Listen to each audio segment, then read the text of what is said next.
Hello guys, welcome back to Mon Vlogs and Cooking channel. আপোনালোকক স্বাগতম জনালো। আজি মই বনাব ওলাইছো ডিমৰ এটা নতুন ভাইৰেল ৰেচিপি। তো এইটো বহুত ভিডিও আহি আছিলে, তো মই ট্ৰাই কৰি চালো কেনেকা হয়নো। তো ট্ৰাই কৰি চাওঁতে দেখিলো বহুত ভাল আৰু বহুত টেষ্টি হৈছে। তো আপোনালোকে এইটো বনাবলৈ কাৰণে আমাক ধনিয়া আৰু ৰঙা জলকীয়া পাউডাৰ আৰু নিমখ হালধি দি মই ইয়াত 4টা কণী ভালকে লৰাই ললো। ভালকে লৰাৰ পিছত ভালকে মিক্স কৰিব লাগিব। মিক্স কৰাৰ পিছত এখন থালিত মই সৰিয়হ তেল লগাম। আপোনালোকে পাৰিলে ৰিফাইন তেলো লগাব পাৰে।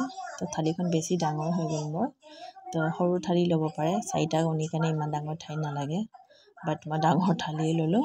সৰু থালি হ'লে তেতিয়া কি হ'ব, ডিমখিনি পাৰফেক্ট পিচ হ'ব।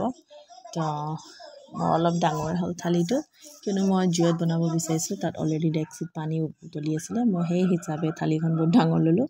তো মই সৰু থালিটো কৰিব পাৰে। সৰু থালি কৰিলে মোটাকৈ পিচ হ'ল। তাৰপিছত মই এইটো ষ্টিম কৰিবলৈ থৈ দিলোঁ।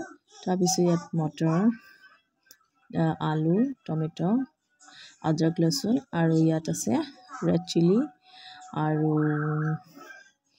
গৰম মছলা, জিৰা, ধনিয়া পাউডাৰ। তাৰপিছত চাব পাৰে মোৰ ইয়াত পুৰা ষ্টিম হৈ গৈছে ডিমখিনি ভালকে। তাৰপিছত ভালকে চব বস্তু ধুই কিনি তো মিক্সিত টমেটো, পিঁয়াজ, আদা, নহৰু পেষ্ট কৰি ল'লোঁ। তাৰপিছত ইয়াত দিলোঁ, প্ৰথমে দিলোঁ শুকান জলকীয়া, তেল দিয়াৰ পিছত তাৰপিছত তেজপাত, তাৰপিছত পেষ্টখিনি দিলোঁ। পেষ্টখিনি দিয়াৰ পিছত জিৰা, ধনিয়া, গৰম মছলা পাউডাৰখিনি দিলোঁ। দিয়াৰ পিছত ৰেড চিলি পাউডাৰ দিলোঁ। দিয়াৰ পিছত মটৰ আৰু আলুখিনি দি ভালকৈ যেতিয়ালৈকে তেল নোলায় তেতিয়ালৈকে মছলাৰ লগতে ভাজিলোঁ।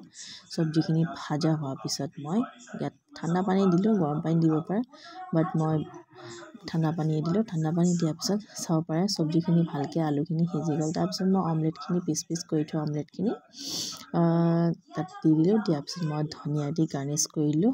আমাৰ ডিম তৰকাৰী প্ৰায়ভাগ ৰেডি হ'ল। যদি মোৰ ভিডিঅ'টো ভাল লাগে অলপো লাইক আৰু ফ'ল' কৰি